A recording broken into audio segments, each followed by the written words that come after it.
From the first recorded war nearly 5,000 years ago to modern conflicts in Syria and Afghanistan, war is nothing new to the human condition. But the way we operate, the risks we no longer have to take, so much has changed in the last 15 years as technology and globalization have connected people and nations like never before, allowing the Air Force to fight battles around the world without ever leaving American soil.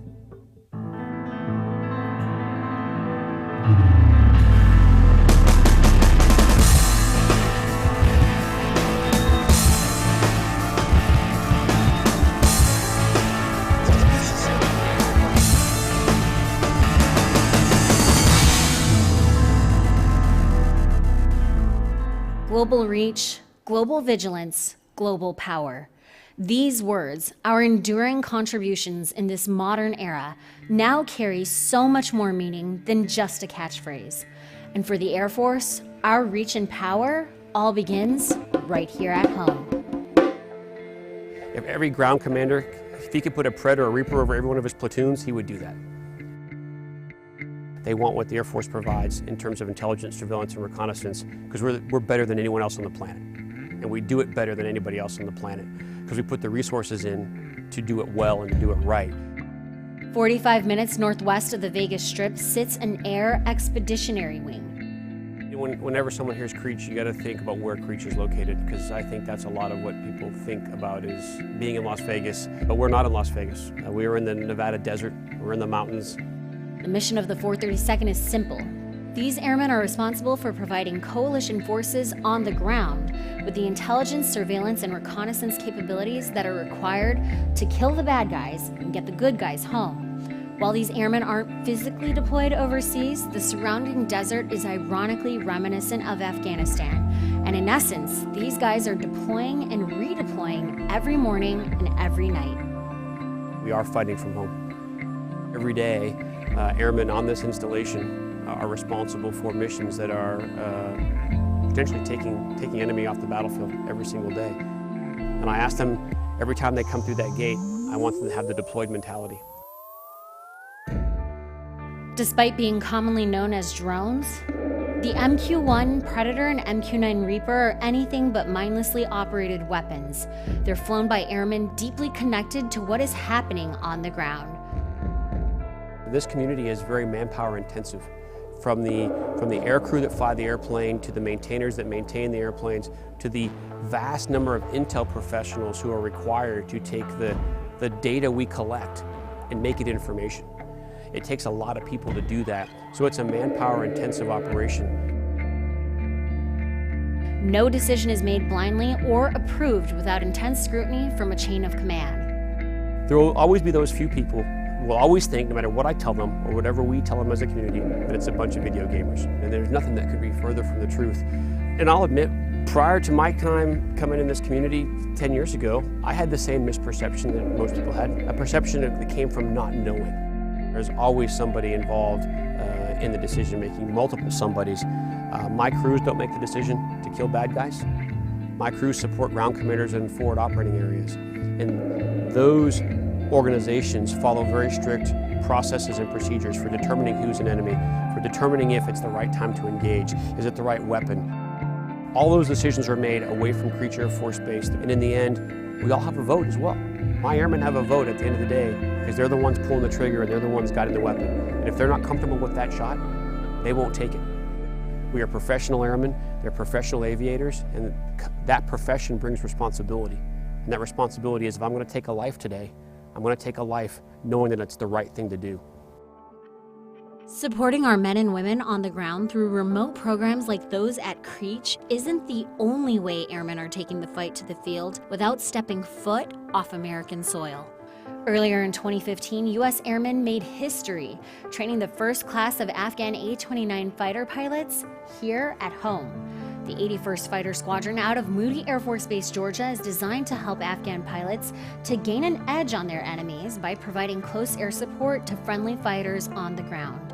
With the security of Afghanistan's Air Force Academy constantly being challenged, training these pilots to fight in the A-29 Super Tucano here in the United States provides them with a much-needed and unique opportunity to safely learn how they can defend themselves and their families against insurgents back in Afghanistan.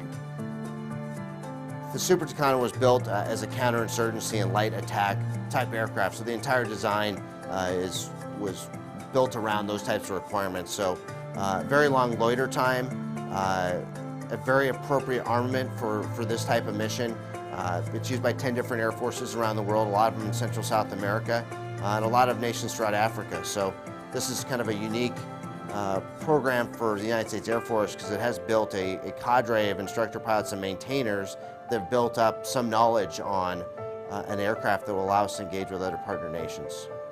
It isn't just that Afghan pilots are learning battlefield techniques in a safe location here in the U.S., but what makes this program even more special is that this is the first time it's ever been done with airmen in the A-29. This is a program that started up from scratch. We don't have Air Force personnel that fly this aircraft. There's no Air Force personnel that are qualified in this aircraft until us. So we are coming up with all the tactics for this aircraft. We're coming up with all the ways to instruct the students, and all that stuff is us having to come up with that from scratch. This program has been moving at breakneck speed, and it's thanks to a team that spans Headquarters Air Force, AFCENT, a whole slew of organizations that have really bed down a new mission and a new aircraft. And one of the good things that we have is a lot of the pilots and maintainers from the Afghan Air Force that we're getting are experienced. I mean, most of the Afghan pilots have between 500 and 1,000 hours of flying time, so we're able to leverage their experience and talk to them about how do they run a squadron, how do they operate, and we're mirroring that here because we're trying to make this look, smell, operate exactly like what they're going to see when they get back to their home country and have to take this aircraft into combat. And when you talk about that lens or thinking about what they're going to do, we're very conscious that when they get back, there's going to be a very short window of transition and they're going right into fighting. You know, it's sometimes hard for us to, in America to conceptualize that they've been at war for 35 years. The collapse of the Afghan government in 1992 and a bloody civil war left their Air Force in pieces. Once the Taliban was ousted from power in late 2001, only a few helicopters remained. Yes, we will be the first. The first fighter aircraft pilot among the Afghan new generation. While training these pilots at Moody is a critical step in helping Afghanistan to rebuild, it doesn't come without its risks. Being one of the first fighter pilots in Afghanistan's new Air Force puts a target on your back. I think it's really important to keep it and hide it from people that they don't know you because they're going to treat your family, and that's what happened to most people. And to be honest, to my family, what happened, we missed one of our brother, being almost 2.5 years. We don't really know about him right now. He used to be Air Force Army Sergeant, and so we lost him. We don't really know what happened to him because can't say it.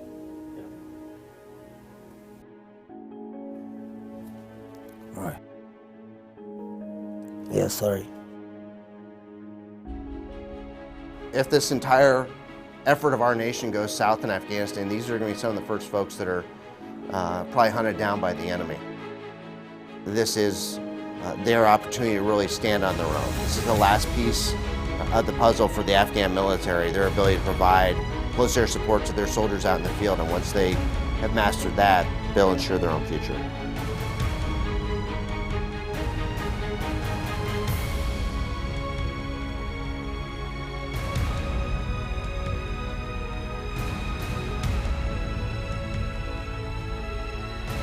There will be freedom one day in Afghanistan.